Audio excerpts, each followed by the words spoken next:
Hello guys, good day to you all. Welcome to my channel. I think there's going to be a really interesting times ahead between the obedience movement and the ADC.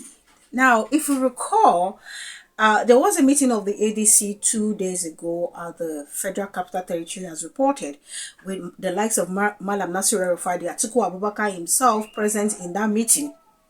And details of the meeting is what we don't know, but from what's going on and the reply from the obedience camp by coordinator Yunusa Tanko, I think that's his name, but I know he's Tanko. Now you can tell that okay, there's really going to be an interesting time. Now I say this because I also stumbled on one of the interviews of, one of the persons from the ADC, more like the message is to Peter Obi, because we all know that Peter Obi is still a member of the Labour Party, though part of the coalition, and he has made it clear that he's not going to be he's not going to be part of any coalition that has no interest of the people at heart. And of course, we know that Peter Obi has the interest or has interest in running for the presidency come 2027. So now, in one of the interviews on Arise TV by one of the member of the coalition, which I'm going to show you shortly, they were saying that okay, I'm trying to rephrase now. They are looking for a way forward, and they're saying okay, people really need to identify, if they are part and parcel of the ADC or not. And now, from the whole talk, you could tell that, okay, this is actually pointing to His Excellency Peter Obi. Now, so me, I see him. That's just how I see it. Because he's one of the political figure who is part of the coalition, was there during the abduction, but has not actually picked up card to be a member of the ADC. Now, I don't want to fault Peter Obi for that, because we don't even know the reasons why he's not. And even me, I still skeptical with the whole thing. Mind you, Kachuku has come out to allege that, okay, this whole ADC coalition thing is packaged for the presidential ambition of His Excellency Atiku Abubakar. Now, the Obedience came out to reply, the ADC following the whole talk about, okay, let us know where you are, identify, I do this one, hide and they put them. There's a way they put it. So the Obedience movement actually came out to reply, and they've been replying to a lot of things to the ADC, sending message to the ADC ahead of the 2027 election. Now I'm going to be showing you a series of reading out series of things that has really transpired between the ADC and of course the obedience movement in recent times. So, but before I get to do that, let me first of all show us this video where the video of that interview actually where this whole message was passed that prompted the obedience movement to reply. The ADC is saying that when you look at the political calendar from now to the time of campaign and elections in 2027, that really we don't really have time to waste. So it's not particularly directed entirely at Mr. Peter Obi and the Labour Party. No, it is directed to all political juggernauts, chieftains, members of other political parties who want to join the fold, to come in and understand the imperative of we shouldn't be seen to be complacent. We must be seen to have our hands on the plow, and to give the party a direction, so that we can go out there and face Nigerians and convince them that we are actually not only the party that will give them change, but a party that will give them the change they deserve and the change that they have been yearning for. So, like I said earlier, this is the interview of one of the ADC members recently, I think just yesterday, on Arise TV, and you could tell, as much as he's saying okay, not just directed to Peter Obi alone. Look, any person listening to all this will know that it is actually about the prominent people in that coalition, and most of them they already themselves to members of the ADC. Aside from the Peter Obi himself, that is here to say, okay, I am a card carrying member of the ADC. And I do believe that there's a reason to that effect. And Peter Obi is one person that is doing wide consultation, not just with the Labour Party, but also with the Obedient movement. Now, there has also been allegations of, the whole thing, being packaged for the presidential ambition of Atiku Abubakar. And that is also something that the Obedient have a cause to worry about. Now, my own side too is, what is going to be the nature of the primary? What's going to be the nature of the primary? Because the way primaries are being conducted in political parties in Nigeria, like, it will make every person to lose interest. It will make every person to lose interest. So, I don't know what they are doing in the ADC, because even right now, it's as if I don't want to use the word confused, but I don't know the actual word to use. Today they will hear, oh, we are under pressure to zone. Tomorrow they'll hear, oh, we are open. Next tomorrow, like, have they also made plans of how they want the entire thing to be? Are they or are they not zoning? Which one did they do? Which one did they do? Because at the end of the day, I don't blame Peter Obi for not even picking up, leaving the Labour Party to go register with the ADC. And I don't also blame, the leaders of the obedience movement for also interfering in all these things and calling out the ADC. Look, the whole thing is about to get interesting. I'm telling you the truth. Eventually, if this ADC is packaged for Peter or for what's his name, Atiku Abubakar, Nigerians will soon find out. Let me read out what the reply of the Obedience movement to the ADC. The headline says, Peter Obi must take time to consult widely before making major political decisions. Obedience movement tackles ADC coalition over membership ultimatum. Now, that's the headline. Let's take a look at the body. The Obedient movement has thwarted a fresh directive from the African Democratic Congress compelling opposition leaders to abandon their political parties and fully enroll as members of the coalition ahead of the 2027 general elections. Reacting in a statement on Friday, the national coordinator of the Obedient movement worldwide, Dr. Yunus Satanko, warned that Labour Party's 2023 presidential candidate Peter Obi would not be railroaded into decisions without due consultation. Tanko stressed that Obi's alignment with the coalition was never driven by desperation for power. Obi is not desperate to be president of Nigeria. His ultimate mission is to see Nigeria work to lift people out of poverty, to improve the economy, education, healthcare, and security. These were the reasons why he joined the coalition in the first place, targeted towards good governance, which are the core values of the Obedience movement, he said. The group questioned why the ADC appeared to be authoring resolutions already adopted by the coalition, particularly its zoning arrangement and the process of sharing principal offices.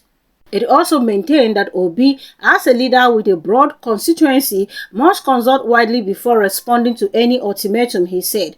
While we remain fully committed to the vision and acknowledge the adoption of the ADC as the coalition platform, it is on record that Obi aligned with the coalition's position after the Anambra governorship poll extending to the 2027 elections.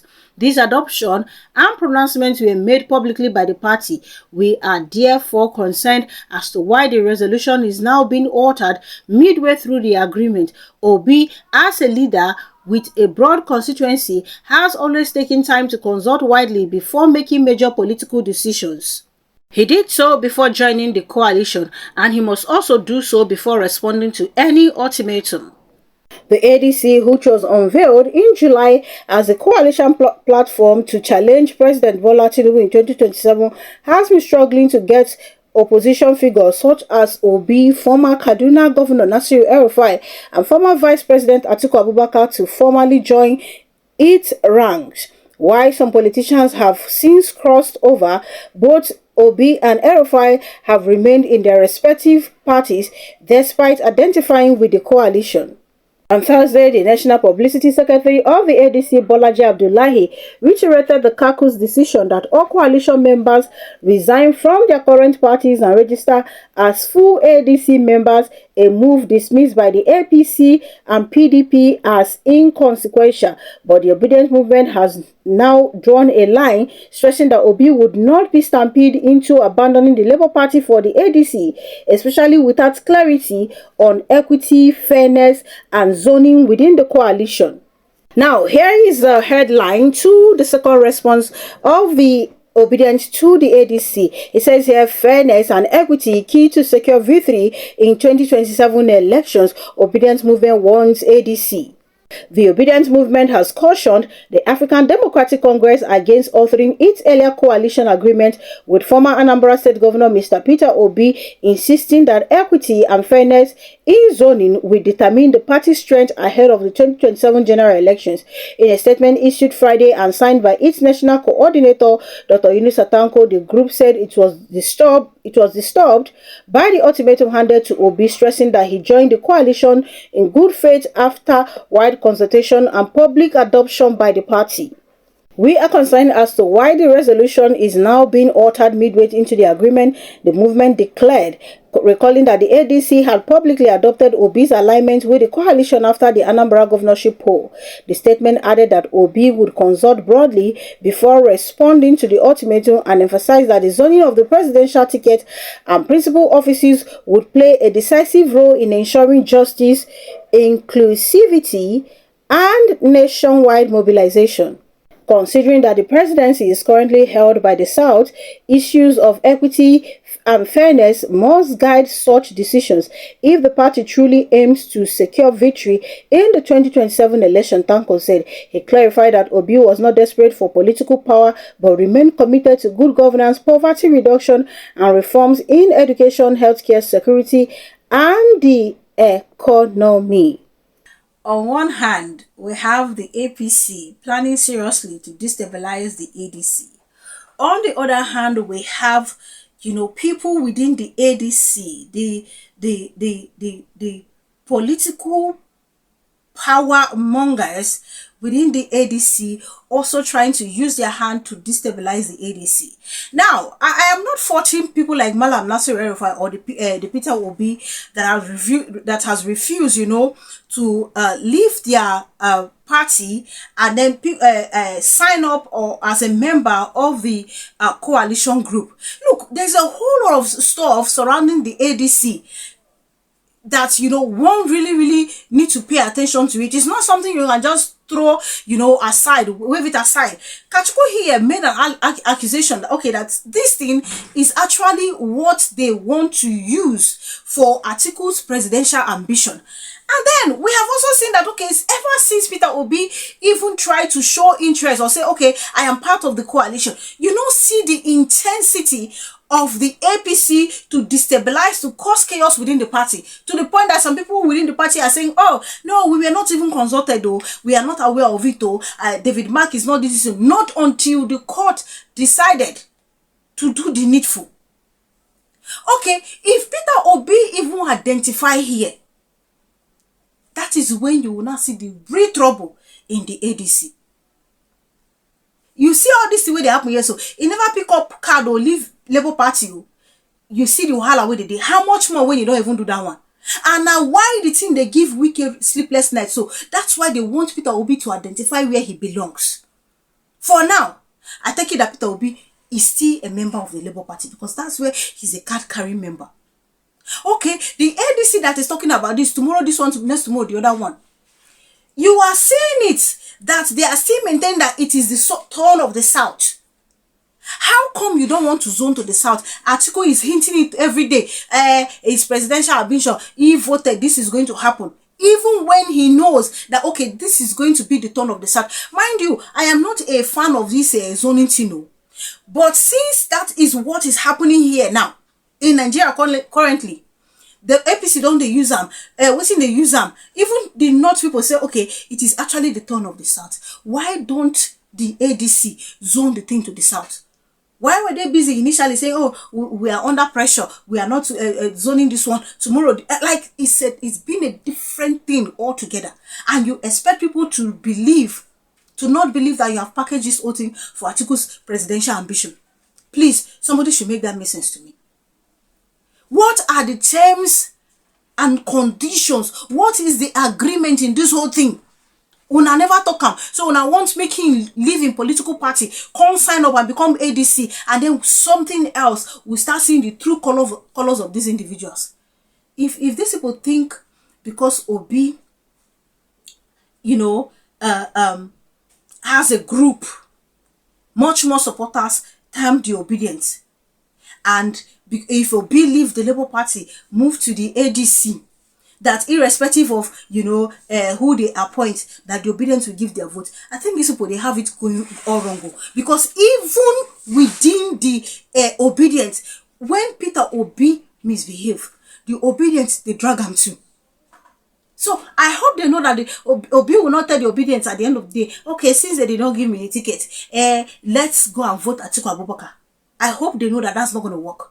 Because I also saw another headline where they were busy saying the Obidient is crucial in shaping the landscape of Nigerian political waiting come 2027. They know all these things. Yet, then they play hanky-panky game with the whole zoning. PDP, how many days did it take them? What did it take them to decide that, okay, we are moving this thing to the south? So how come it's so difficult for the ADC? It is when other people now align. When Peter Obi now join, that's when they can be able to do something and know where they are headed. No, they are not serious. They are not serious. I see a lot of kukere movement in all this. Let me use that word. So they shouldn't try to want to use, should I say, a force hand on Peter Obi. Because I know saying that Peter Obi be the major thing. Yes, so I know saying that all this one with this guy they talk now just rubbish. I know saying that Peter Obi be the major thing. So they should go and plan themselves well. They don't have to wait until Peter Obi pick up a card for someone you have not really laid down the terms and agreements. And they watch these people. See most of the people in the political party. See most of them. They don't get corruption. No. No. I will be one person. Even if if Peter Obi join and they don't give it to Peter Obi, or they run their kukere, their rubbish primaries that they usually run, and then if it lands in the hand of Atiku Abubakar or any other person, I no go vote. Yes, I will sleep in my house. I will not go and vote. Because I don't see these individuals, they don't get corruption case. They don't get corruption case. Haven't you seen the tribal card already playing out? ADC should know what they're doing. They shouldn't force Peter Obi into anything. They shouldn't force Peter Obi. Thank you so much for watching. Please do leave your opinion in the comment section. Kindly subscribe to my channel if you haven't done so. Click on the notification bell the moment you subscribe. That way you get to know as soon as I publish. Thank you so much, guys, for all the love. Thank you for the immense support. God bless you richly. Do enjoy the rest of your day and see you guys in my other videos.